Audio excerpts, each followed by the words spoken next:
여러분, 혹시 그거 아세요? 한국에서 수십 년 동안 거의 국민 취미였던 등산의 시대가 저물고 있다는 사실이요. 그리고 그 자리를 정말 놀라운 속도로 새로운 스포츠가 채우고 있습니다. 자, 그래서 오늘 이 시간에는요, 왜 한 세대가 갑자기 산을 내려와서 파크 골프라는 어찌 보면 좀 낯선 세상에 푹 빠지게 됐는지 그 거대한 문화적 변화의 비밀을 한번 파헤쳐 보려고 합니다. 자, 바로 이겁니다. 이 비교가 모든 변화의 핵심을 딱 보여주는데요. 왼쪽을 보세요. 정상을 향해 올라가는 어떤 수직적인 정복의 느낌. 바로 등산이죠. 반면에 오른쪽은 어때요? 평지에서 편안하게 즐기는 수평적인 유시. 바로 파크 골프입니다. 이게 그냥 스포츠 하나가 바뀌는 그런 단순한 얘기가 아니에요.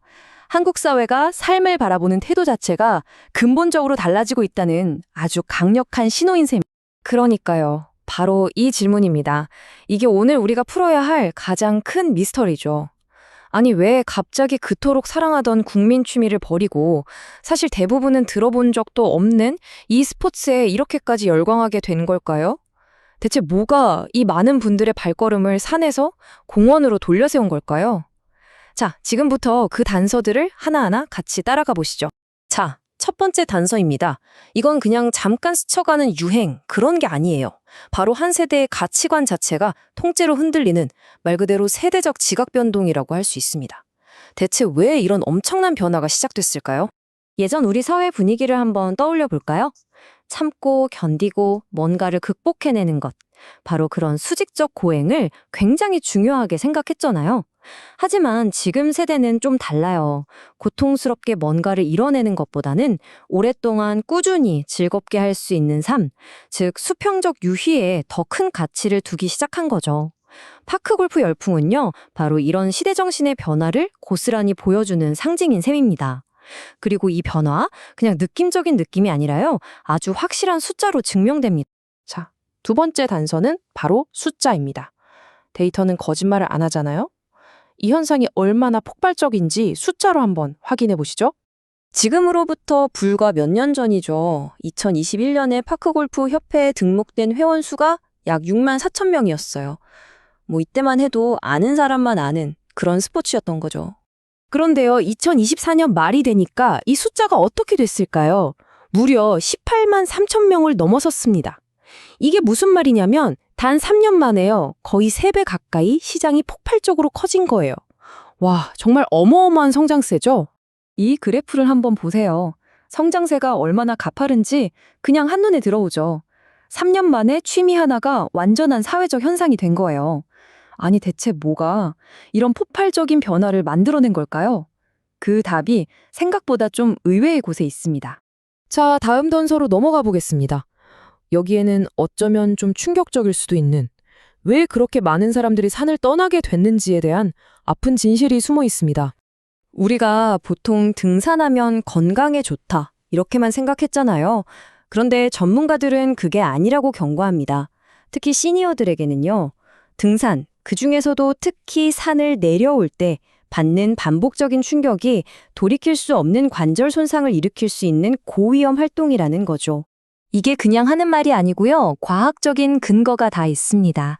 우리가 그냥 평지를 걸을 때는 무릎에 체중의 1.3배 정도 압력이 가해진대요. 그런데 가파른 산을 내려올 때는요. 무려 체중의 3배에서 최대 5배에 달하는 엄청난 압력이 무릎에 쏟아지는 겁니다. 사람들이 왜 등산 대신 파크골프를 찾는지 아주 명백한 의학적 이유가 있었던 거죠.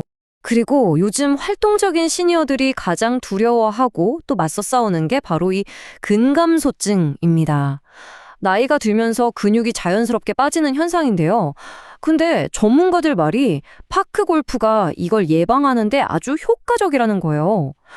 왜냐하면 일단 계속 걷죠. 그리고 균형을 잡아야 하죠. 거기에 코어 근육을 쓰는 스윙 동작까지 더해지니까 이보다 더 좋은 근감소증 예방 운동이 없다는 겁니다.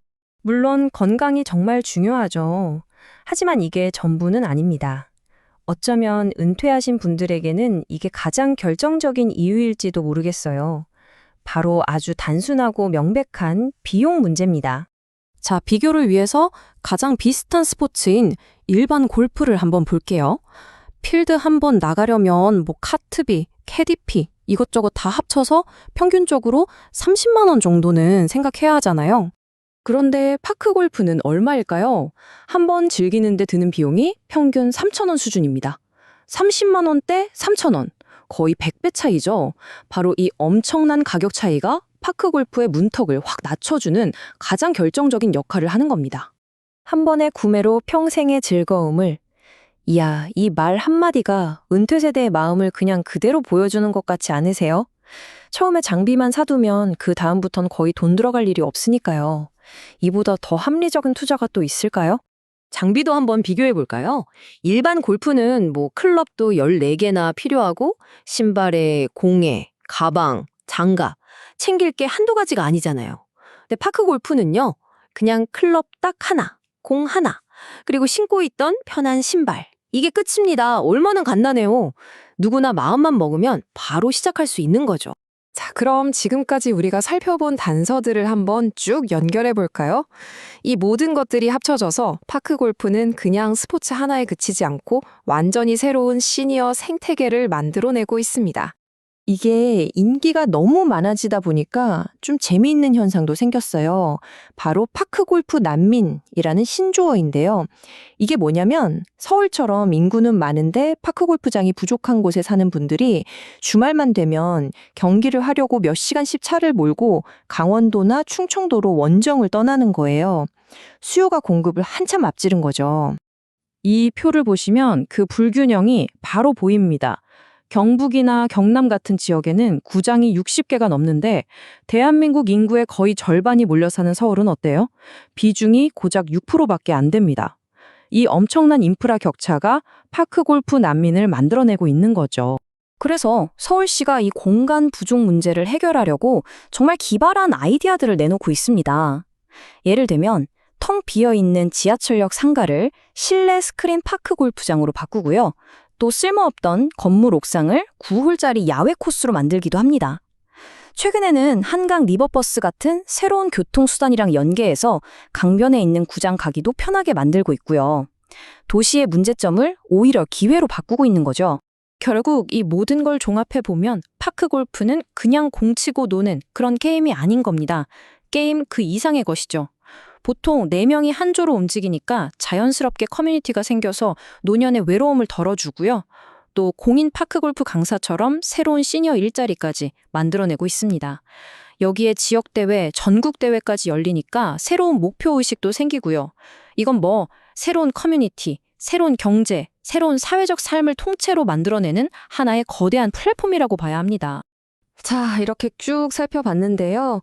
어쩌면 한국에서 벌어지고 있는 이 현상은 우리에게 더 큰 질문을 던지는 건지도 모르겠습니다. 전 세계가 지금 고령화라는 거대한 숙제를 안고 있잖아요. 과연 한국의 이 파크골프 열풍이 전 세계 모든 이들이 꿈꾸는 활동적이고 건강하고 또 서로 연결된 은퇴 생활의 미래 모델이 될 수 있을까요? 여러분은 어떻게 생각하시나요?